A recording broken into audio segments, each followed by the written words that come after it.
On the morning of August 4th, 1998, in the quiet neighborhood of Lynette, Alabama, a teenage girl came home to find her mother, school administrator Charlotte Waits, lying motionless at the bottom of the stairs.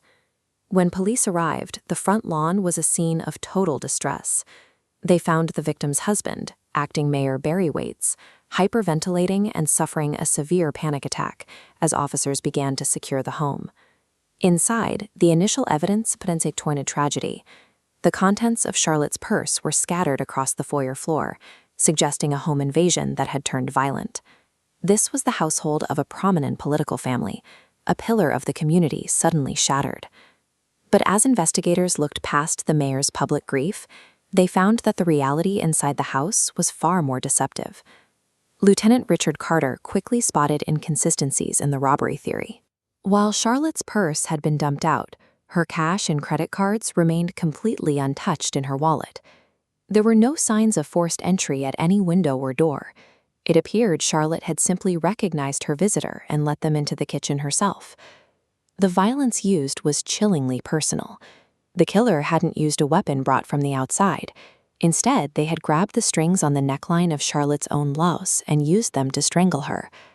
While scouring the scene for physical clues, the forensics team identifies an unknown third set of fingerprints.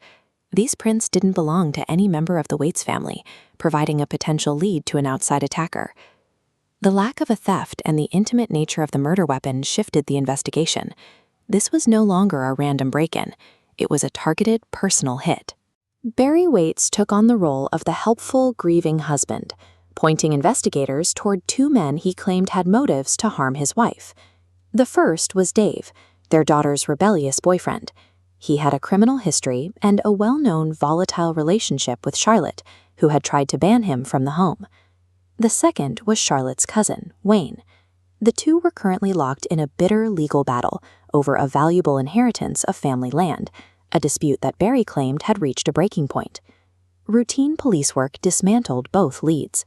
Investigators confirmed that both Dave and Wayne were at work with solid alibis during the murder, and neither man's prints matched the unknown set found at the scene.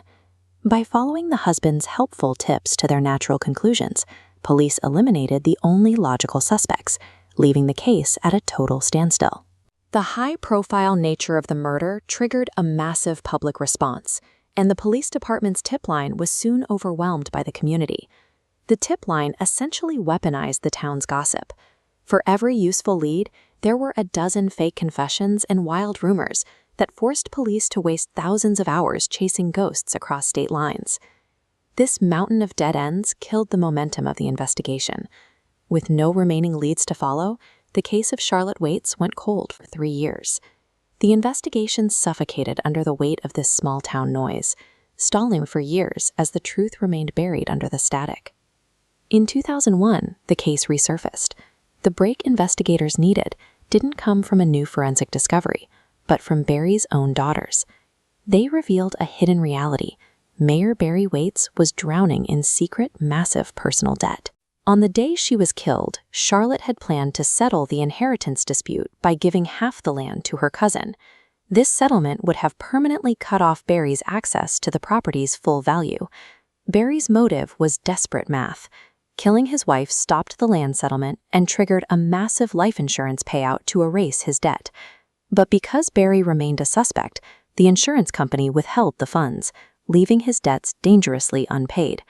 Behind the facade of the grieving mayor, the murder was a cold economic transaction, a violent attempt to balance a hidden ledger. Because the insurance company refused to pay Barry, the money was eventually routed to his two daughters instead. Barry became desperate. He began aggressively pressuring and intimidating his own children, trying to force them to sign the insurance money over to him. This greed finally exposed Barry to his daughters. When they went to Lieutenant Carter, they revealed that their father had not only bullied them into hiding information, but had been making the anonymous fake calls to the tip line himself to steer police away from the truth. Barry Waits was ultimately undone by the same greed that drove the crime, which blinded him to the fact that his own daughters were watching his political